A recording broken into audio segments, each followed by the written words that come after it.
Okay, so it's my pleasure to introduce Professor Mu-Tao Wang from Columbia University, who is going to speak about the linear stability of Schwarzschild black hole, the Cauchy problem of metric coefficients. Okay. Thank you. It's a great pleasure to participate in the JDG 50 conference. Being a graduate student here and working with Professor Yao, JDG has always been the journal. So it's quite an honor to speak on this occasion. So we're going to switch gear in this talk. We're going to talk about PDE, talk about general relativity, but we're going to see they're both very intimately connected to geometry. So I'll discuss this problem in the title, the stability problem, but in a different formulation. And this work is based on joint work with Pick and Hong and Jordan Keller, who are both from Columbia. So I'll start with a little bit general relativity or a little bit geometry. So we consider a vacuum space-time is a four-dimensional manifold, so space-time, with Lorentz metric. So as in Rick's talk, the metric is going to have signature minus, plus, plus, plus. And that satisfies the vacuum Einstein equation. So this is probably a little bit different from the vacuum Einstein equation you've seen. But really, in this case, it's exactly this Ricci flat equation. So we have a four-dimensional manifold that represents a space-time. That is Ricci flat. And while arguable, the most important example in general relativity is this solution of the vacuum Einstein equation, which was discovered in 1915, several months after Einstein discovered his theory by Schwarzschild. And this is a family of solutions that are parameterized by this M here, which is going to be the mass parameter. And the metric is presented in this form here. So in particular, this is a space-time. So you have space-time coordinates, and these space-time coordinates are t, r, theta, and phi. And the range for t represents time here, is from minus infinity to infinity. But the range for r, we're going to consider, is going to start from r equal to m. So you can consider this is the t-axis, and this is the r-axis, and this corresponds to r equal to m. Okay. And theta and phi, they are coordinates on a unit sphere. Okay. So altogether, you can consider the manifold as this open set of the plane product, the two-dimensional sphere. And in the case when m is equal to 0, when you set n equal to 0, and you can see this metric is this metric here. And this part here is exactly the metric on R3 with a spherical coordinate system. So n equals 0 case is really Minkowski space-time. It's a space-time of general relativity. And it is flat. And you can see that in this Schwarzschild example, if you take r go to infinity, So you take r go to infinity, then this metric actually approaches the Minkowski metric. And therefore, Schwarzschild metric is asymptotically flat. So this is actually a model for isolated gravitating system. And the last piece of this metric here, you remember this is actually the standard round metric. This is actually more physicist notation where sine theta appear here. But this is exactly the metric with constant curvature minus 1. So in particular, the isometric group of S2 act on this space-time here. So the space-time is actually a spherical symmetric space-time. And you can see this R here actually represent the radius of each orbit sphere. And another remark is that you can see that in the metric coefficient, T doesn't appear. So in particular, T will represent a Killing field. And therefore, Schwarzschild is actually static, okay?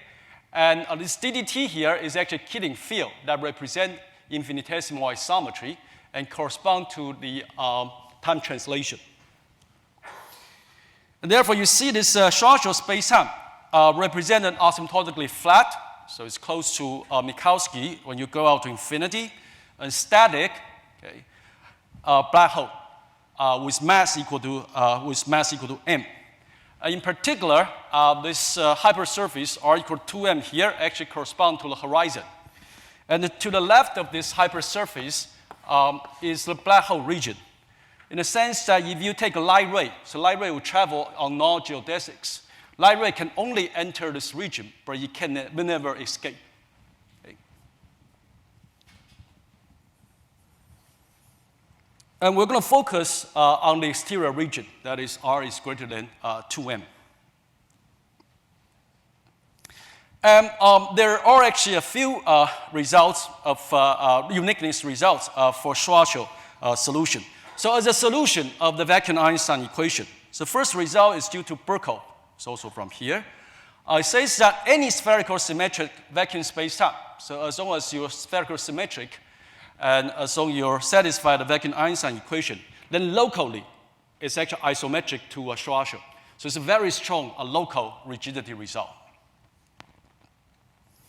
And in this sense, in fact, if you look at any exterior gravitational field generated by a perfectly round heavenly body, it could be a star, could be a planet, could be a black hole, then it's always modeled on the Schwarzschild solution. So in fact, when you're using your smartphone, when you use the GPS, the Schwarzschild solution is actually applied because of Earth's gravity actually causes signal deflection. So you actually need to use Schwarzschild's solution to correct the path. And there's also a global uniqueness result that is due to Israel. And this is on this static part. Okay? So Birkhoff result is about a spherical symmetric, and Israel result is about static. So it says that once you have a static and asymptotic flat solution of the vacant Einstein equation, so reach equals 0, and as long as your horizon, so this hypersurface here, r equal to 2m, is regular, then it has to be Schwarzschild. Okay, so this is a global uniqueness result. When you impose boundary condition, and you can show that the unique solution to Einstein vacuum equation is exactly the Schwarzschild solution. And you can see that with this uniqueness result, most analysis about black holes, they're actually modeled on Schwarzschild or their perturbations. Okay, because we know no heavenly body is perfectly round. And therefore, the issue of stability is very important. Okay? So suppose you perturb a Schwarzschild solution a little bit, what's going to happen? Okay? But there are different notions of stability. I think we heard about a lot of stability in algebraic geometry. So let me just remark a little bit what I mean by a stability in this case. It turns out you can actually formulate the Einstein equation as an evolution equation, or think about the ODE. Okay? So we're talking about dynamical stability of the vacant Einstein equation. So you have an equilibrium solution here. If you perturb a little bit, is it going to converge back to the equilibrium solution, or is it going to diverge? And it turns out this nonlinear stability is extremely difficult. Okay? This a special case of Minkowski space-time, the nonlinear stability was actually proved more than 20 years ago by Christodoff and Kleinemann. And here we're talking about the nonlinear stability of a black hole space-time.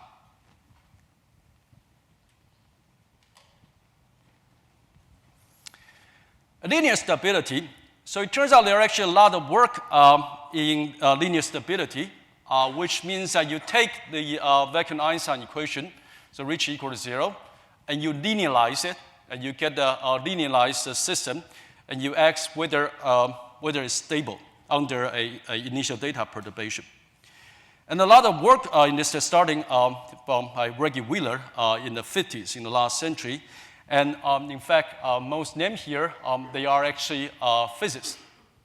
Okay? So it turns out there are actually a lot of work. So they take this linearized Einstein equation, and then they apply partial Fourier transform in a t variable, and they use techniques of separation of variable, and they can actually prove to some t mode stability, meaning that if you have some growth rate in your t mode, then they actually have to be equal to 0. And these are actually under different kind of special assumptions. And this is a case of linear stability before last year. But last year, as a complete proof, was achieved by Deformation, Hosego, and Rodniansky. So this is about the linear stability of Schwarzschild. And our work actually grew out of studying Chandrasekhar's classics. So this title is The Mathematical Theory of Black Holes. So it's a 650 pages book full of calculations. But it turns out we realized that well, if we employ some modern tools in geometric analysis, we can actually come up with a different and simpler proof that is established for the Cauchy formulation.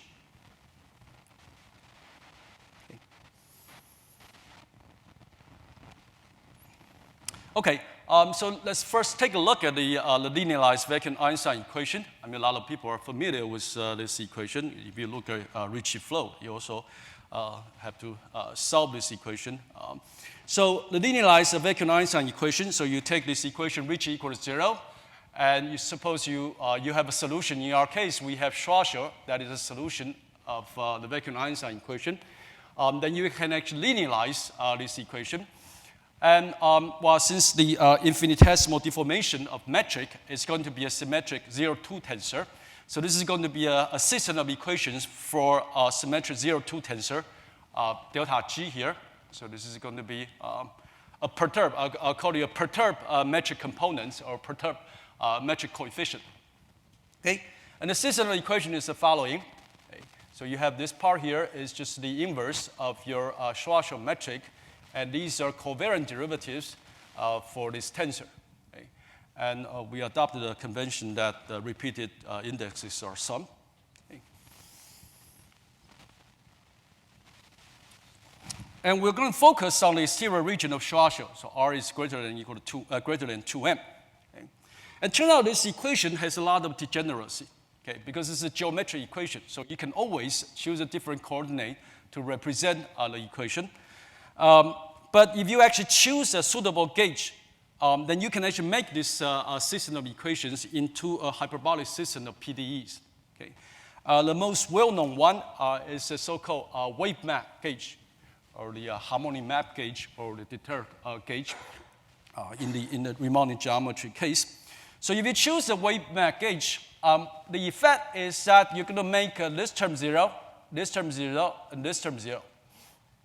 And you can see that the last remaining term here, this index is AE here, index is AE here. So this is essentially the Decomposition, the wave operator on your Schwarzschild background. And therefore, if you take this gauge, you can actually make it a hyperbolic equation of these perturbed coefficients.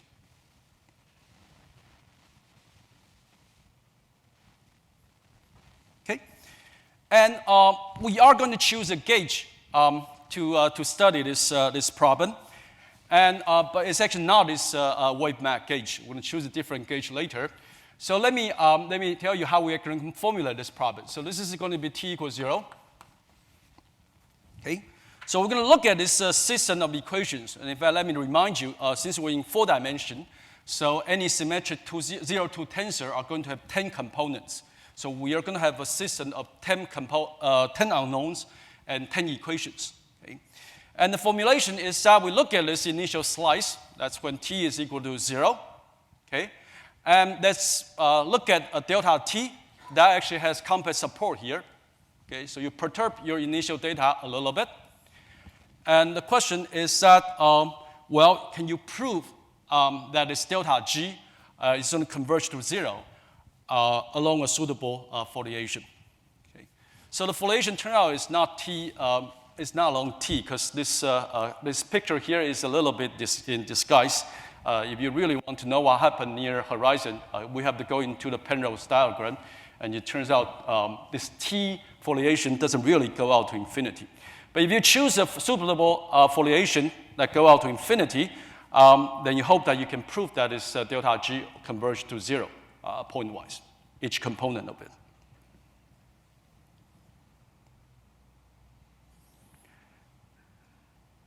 Okay, And what are the difficulties? Okay. Well, first of all, this is a very complicated system. You have 10 equations and 10 unknowns. Okay. Well, secondly, the system is actually gauging variant, so we've already seen that. In fact, if you take any covector field or any vector field, okay, and then you look at the diffeomorphism generated by this vector field, and they are going to generate new solutions or gauge equivalent solutions of the vacant Einstein equation. Okay? And therefore, if you take any covector field X here, and you look at this, this is called a deformation tensor that is constructed by this covector field. And you see in particular, this is a symmetric 0-2 tensor. And this is always a solution of the linearized vacant Einstein equation. So this equation here, you take any vector field, and you construct the deformation tensor, and you plug in, you should get 0.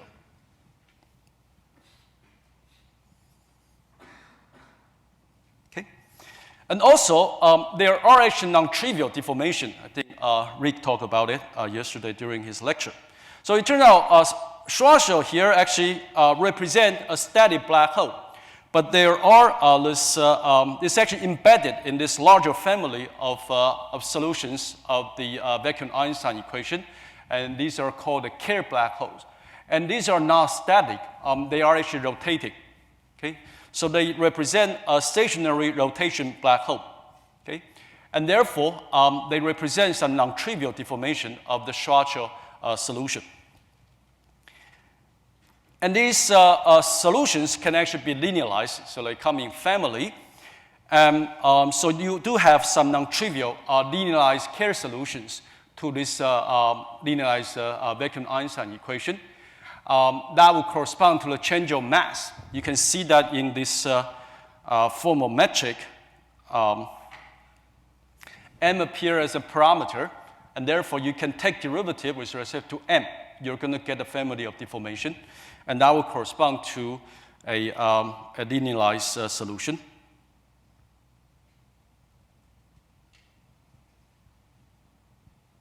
Sorry. Okay.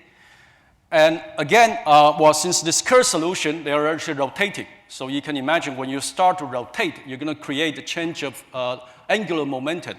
In the Schwarzschild case, the angular momentum is equal to 0, but it could turn into a non-zero angular momentum when you start to rotate.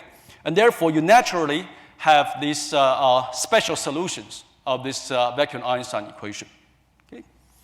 So let me summarize. If you look at this linearized Einstein equation here, you're going to have some non-trivial gauge solutions that correspond to deformation by vector field. And there's also these solutions that correspond to linearized Kerr solution. And the important ingredient of our proof actually comes from geometry. So it turns out it's a Hodge-type decomposition of symmetric 0-2 tensors, but over a spherical symmetric spacetime. So let's look at a symmetric 0-2 tensor over a spherical symmetric spacetime. We're still using this variable, this coordinate variable tr and theta phi. Okay? And you recall this theta phi power corresponds to the orbit part. In particular, for theta and phi, I'm going to use x2 and x3 to represent them. And this x2 and x3, we're going to use this alpha, beta, gamma indexes, so they correspond to this part here. Okay? So if you write down the 10 components of a symmetric 0-2 tensor on this kind of, on a spherical symmetric space-time, you're going to have these components. So you're going to have some components in TR. So I have H00, H01, and H11. And you're going to have some cross components, so T and the angular part, and also R and the angular part. Okay. And lastly, you still have this part, H alpha beta, D alpha, D beta. Okay. But let me mention that all these components, they actually depend on all different variables. So we're not making any assumption up to this point. However, we can actually apply a Hodge decomposition to the components of this of a tensor. So it turns out for this cross term here, for example, this H0R here, okay, this is actually has a value 1 form on the S2 part. And therefore, you can apply a standard Hodge decomposition for 1 form. So this is going to be a closed and co-closed part. because we're working with a sphere, doesn't have any harmonic 1 form. And likewise, you can have decomposition for this H1 alpha here. Okay, so again, you have H1 and H1 underlined here. So these are for these two cross-turn pieces. But for this last piece here, H alpha beta here, okay, so this is going to have TR value, but it's going to be a symmetric 2 tensor on the 2 sphere. And you can perform the following decomposition. Well, first of all, you can take out the trace part. Okay? And for the traces part, there actually exists decompositions into this one and this one. Okay? Where I'm not going to write down this operator, but they're actually second-order operators that are on the sphere. So you can see this L alpha beta and L bar alpha beta. They are operators along the orbit directions. Okay? So this is a Hodge type decomposition for any symmetric 2 tensor with respect to your orbit direction.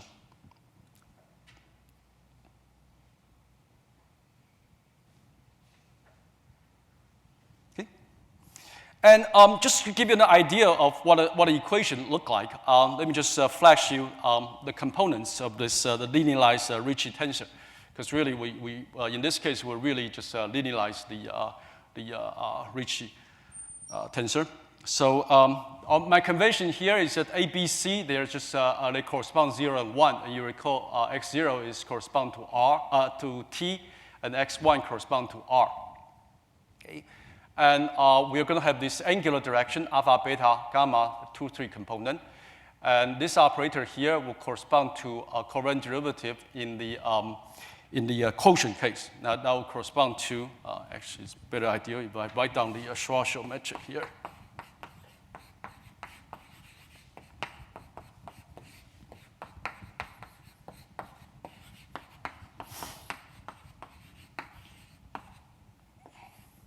Okay, so this part is considered to be the quotient part, okay, and this part corresponds to the orbit part. That will correspond to the orbit of your isometry action by SO3.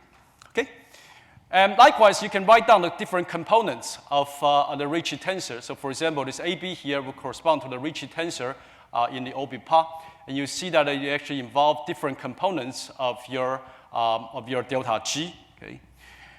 And also involve a different type of covariant derivatives. So this quotient direction, and these are the orbit directions.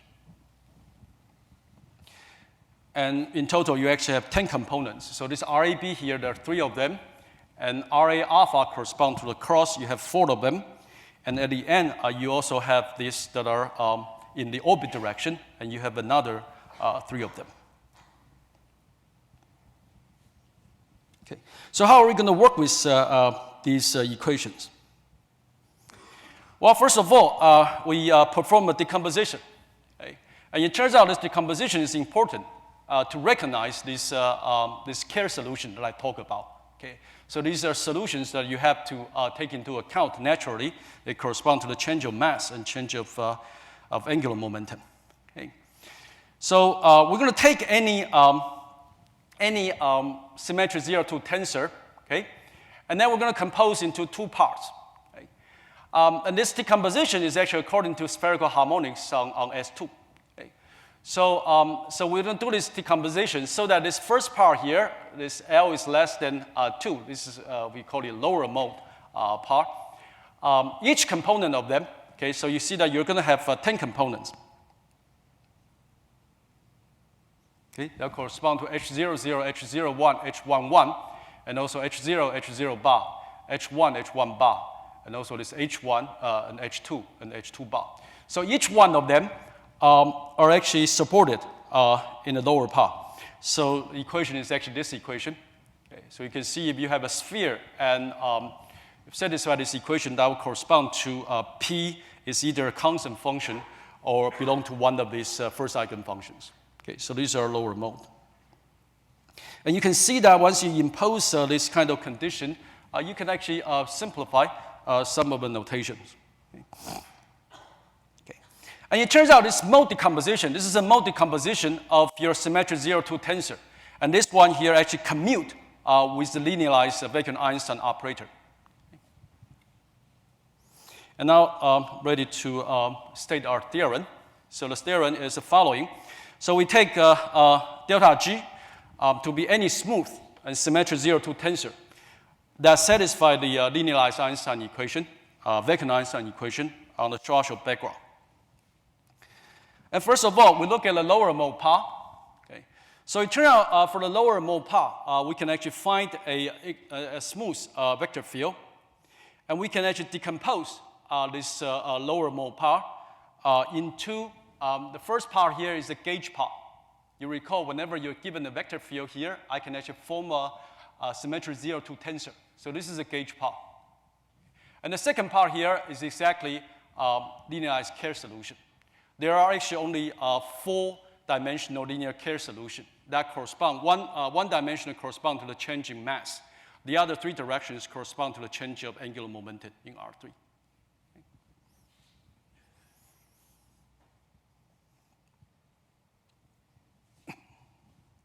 And for the second part, okay, this higher mode part.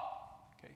So if you assume this higher mode part is actually a compact support at t equals 0, and actually away from this horizon, then again, we can actually produce a gauge, a smooth covector field, okay, such that if you subtract this gauge part from your solution, you're going to left with, say, a gauge normalized solution, and we can prove that this gauge normalized solution decay pointwise to 0, again, through a suitable foliation.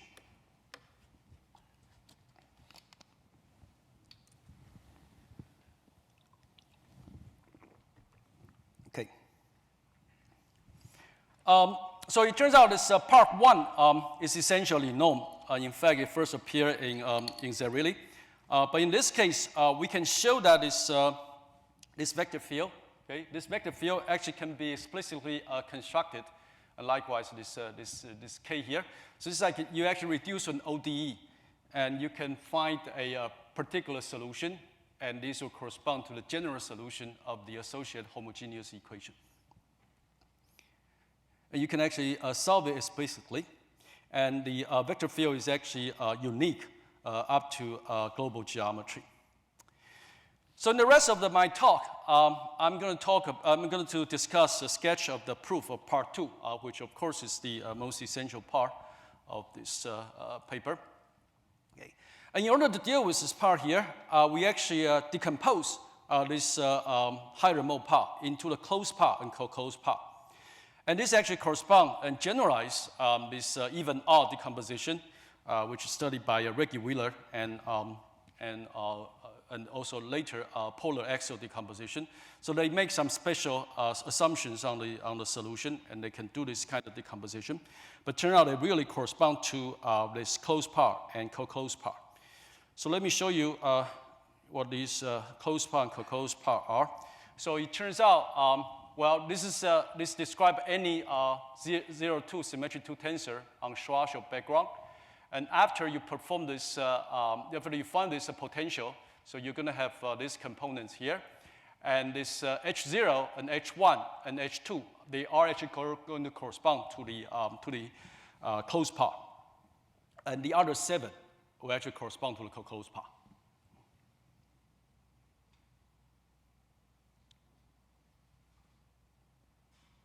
Okay. So this decomposition, again, commutes with the linearized vacant Einstein operator. Okay, it's just not obvious at all, but if you go back to look at the linearized Einstein equation, so this system here, and you can see that actually a commute, this decomposition, this closed decomposition, commute with the linearized Ricci operator.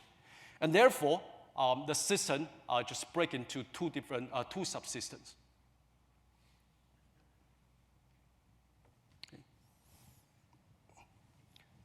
And therefore, we're going to have 2 subsystems, this closed part and co-closed part. Okay. And if you look at the gauge field, okay, look at the vector field on Schwarzschild background, again, you can decompose. Okay. And when you do decomposition, they're going to have closed part and co-closed part.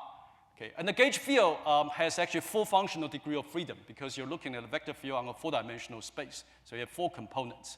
And it turns out this decomposition will result in 1 plus 3 decomposition. Okay? And we're going to study them separately because now we already have 2 subsystems and they completely decouple. So let's look at the closed power analysis. So in this case, there are only 3 components, this H0 bar and H0 underline, H1 underline, and H2 underline. So let me show you where they are again. Okay.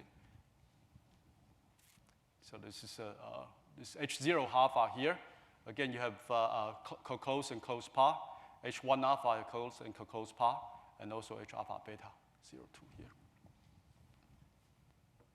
So for this system, it's actually somehow easier because you only have 3 components. Okay. And it turns out you can actually identify 2 gauge invariant quantities within this system. Okay. Now, I'm not going to write down these components here, but you can actually write down 2 of them. And they both involve only the first derivatives of this metric coefficient. So they are just combinations of H0 bar, H1 bar, and H2 bar. And it turns out if you look at the vacant Einstein equation, so this system that I just showed you, then this vacant Einstein equation, in fact, implies a 2 decoupled wave equation for P and Q. Okay. So it turns out P satisfies this wave equation. This is exactly just the D'Alembert operator on Schwarzschild background. With a potential here, Vp here, and Q also satisfies the decoupled equation with a potential Vq here. And Vp and Vq, they are just functions of R only.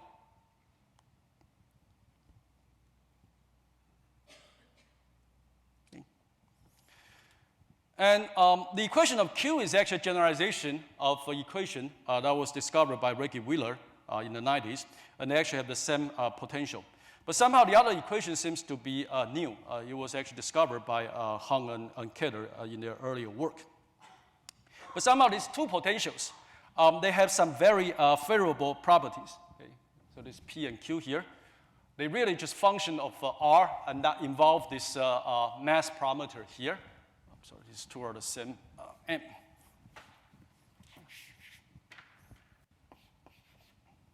Okay. And the properties are actually good enough. And also, we also use the fact that we are actually looking at higher mode solutions. Okay? So these higher modes are going to help you because in quantum, you're going to take derivative and you're going to apply energy method. So this higher mode implies you're going to have a larger Poincare constant in your estimates. Okay? So it turns out these favorable potentials and the fact that we're actually in a higher mode will actually allow us to get a decay estimate using the vector field method. Okay.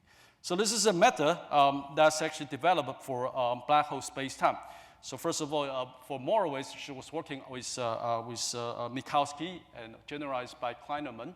And somehow, well, about maybe 15 years ago, people recognized that such a decay estimate will actually have difficulty on a black hole space-time. So in particular, along the horizon, you're going to have the redshift effect. And there's another difficulty here. That is the so-called photon sphere, R equal to 3m. And this will correspond to some non-geodesics gets trapped along these hypersurfaces. And therefore, the energy doesn't really decay. But somehow this issue can actually be resolved using the vector field method and using these 2 good potentials. Okay? So here we actually rely on this earlier work of Morowitz, Kleinerman, Blue, Sofer, and Deformation-Romaniansky. Okay? But it's only proof for the decay of this gauge invariant quantity. And you recall, our goal is to prove that each metric coefficient should converge to 0. And therefore, at this point, we can exercise 1 degree of gauge freedom. So you recall we have 3 unknowns here, but we have 1 degree of gauge freedom that corresponds to this decomposition of gauge field. So here we can actually exercise 1 gauge degree of freedom, and we can eliminate this H2 here. And then we can prove that H0 and H1, they can actually be reconstructed from the P and Q. Okay? So it turns out there are actually issues that we have to deal with near horizon and at infinity, but somehow they can be taken care of. And this is somehow the somehow easier part. So, I'll move on to talk about this somehow more complicated part, namely the closed part. Okay. So in the closed part, you see that we are still left with 7 unknowns. Okay. Before we only have 3 unknowns here, but we still have 3 gauge degree of freedom coming from this vector field here. Okay. But unfortunately, so far, there's only one gauge invariant quantity that is actually known for this, and this is actually discovered by Zarrilli in the 60s. Okay, and later Moncrief actually generalized and actually make sure it's actually a gauge invariant. Okay, so this is again a quantity here that involves only the first derivative of the metric coefficient. So now we have 7 metric coefficient. So this is a combination, and this is actually even more complicated, so I'm not going to show you what the expression is, but this is consists of first derivatives of the 7 metric coefficients. Okay? And this is the only gauge invariant quantity that's been identified so far. But somehow this Z here, again, satisfies a wave equation, again, with a favorable potential, this Vz here. And turns out this potential here is actually closely related to the potential for Q that we just discussed. And again, in this case, Vz is a radial function, function of R, and the property are still favorable. That will actually allow us to derive a decay estimate for Z using vector field method. But in this case, the difficult part is how to construct the metric coefficients. Now we have only one quantity here, and we rely on this one quantity, or decay estimate of this quantity, to prove that all 7 metric coefficients decay to 0. Okay, and it turns out, well, traditionally there are actually 2 different gauges that are imposed in this case. Okay, so you recall that we have 7 components, but we still have 3 gauge degree of freedom. And the first one was also proposed by Reggie Wheeler. And what it actually does is you're looking for a 4x4 matrix. And you have symmetric 4x4 matrix, so you have 10 components. So what it does is just to basically completely eliminate any part that contain the orbit sphere. So this is going to be my sphere part, except for the diagonal part, and leave the orbit part, leave the quotient part, so that corresponds to this T and R part, untouched. Okay? And this is somehow a good gauge, because this is a way how this Birkhoff rigidity theory was actually derived. Okay? You write it in this, and you prove that for spherical symmetric space-time, well, it's always locally isometric to Schwarzschild. And there's also this Chandrasekhar gauge. So you actually look at a special case, but basically his gauge is to diagonalize the matrix here. Okay. But somehow, neither of which actually allow the desired decay for the remaining 4 metric components. So you have Z here, you eliminate 4 of them, you still need to prove that, eliminate 3 of them, you still have to prove that the remaining 4 all decay to 0. But neither of them work. So what we're going to do is we actually impose a constraint gauge. Okay? And this actually generalizes Chandrasekhar's gauge. Okay? So basically, we eliminate 0, 2, 0, 1, 0, 2, 0, 3 components. Okay? So that basically corresponds to eliminate these 3 components on the first row. Then, of course, because it's symmetric, these are also eliminated. Okay. So we have 3 degrees of gauge freedom.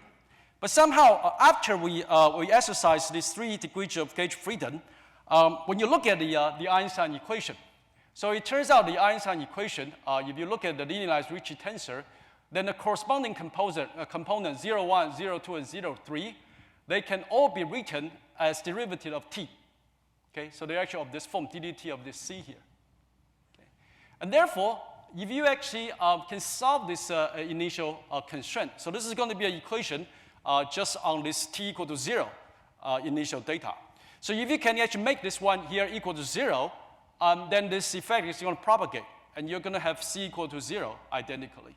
So in a way, we actually we gain 3 additional equations through this way, and these are 3 additional equations that are of very low order. And this really corresponds to the following fact that Rick yesterday talked about the vacuum constraint equation. So you have, well, you take the initial data, you have the metric, you have a second fundamental form. You satisfy the vacuum constraint equation, but somehow when you propagate this data along the Einstein evolution equation, the constraint equation is going to satisfy. Okay? And these 3 equations actually correspond to the last 3 vacuum constraint equation, the momentum constraint equation. Okay, and it turns out you can actually show that the other 4 components, so after you eliminate 3 of them, the other 4 components can be reconstructed from Z in this gauge. But you see that you have to solve this initial constraint gauge that is actually on this initial hypersurface. And you're assuming that they actually have complex support. So you really have to solve this equation subject to boundary conditions. This is boundary condition near the horizon and also boundary condition near special infinity. So at these 2 ends. Okay. So it turns out you cannot really just impose one condition. So what we did is we actually, in order to take care of this boundary condition of this basically elliptic equation on the initial gauge, we actually impose an interpolated gauge. So to take care of near horizon and near infinity. And somehow what happened is that this gauge here, we actually create a hierarchy. Okay. And on top of which there is Z here. And you can actually, from the decay estimate of Z, you can actually derive the decay estimate of all 7 other components. Okay. So this is how this is a closed part is actually proved. So this is actually somehow a more involved part. Okay. Okay.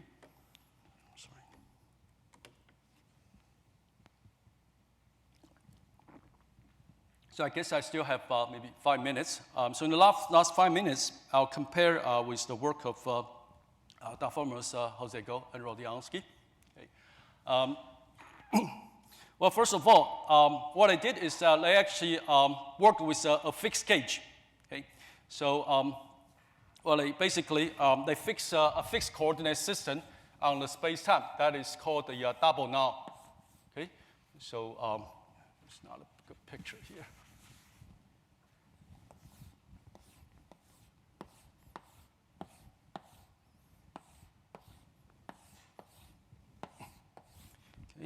So they fix a coordinate system on the Schwarzschild space-time.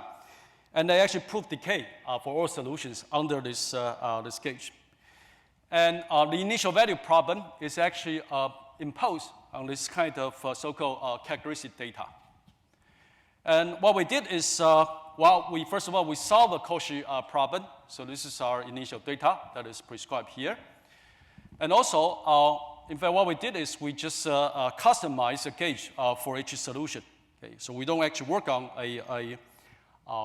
a fixed gauge here, as you can see. So this is really like a Hodge decomposition. So you find this trivial part, gauge part, and the rest of them is a Kerr solution. So yeah, first of all, this is the choice of gauge and also the way the initial value problem is formulated. And we both work with master wave equation satisfied by gauge invariant quantity. Okay. But somehow their master quantity is actually at the order of second derivative of curvature tensor or fourth derivative of the metric tensor. But somehow, you can see we have 3 gauge invariant quantity, this P, Q, and Z here. They are all at the level of first derivatives of the perturbed metric coefficients. So really, this work here is actually at a somehow more elementary level. So we only work with all the analysis that we did involve only the perturbed metric coefficient and their first derivatives. But however, our method, you can see, actually rely on the fact that we are working with spherically symmetric background. Okay, so far, only works for this kind of background, and the ongoing generalization is on the way. So we try to generalize this stability theorem to other spherical symmetry spacetime. So I think I'll just stop there. Thank you.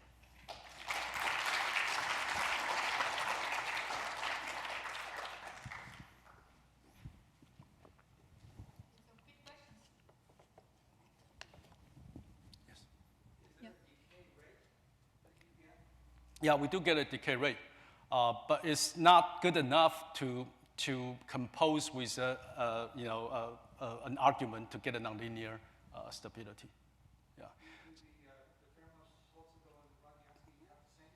Yeah, I think the rates are the same. Yeah, it's not like the DS Schwarzschild case when you actually have exponential decay, and then you can, you apply some Nash-Moser iteration argument. So it doesn't seem that the decay rate is expected to be that strong. Other questions? If no, let's thank again.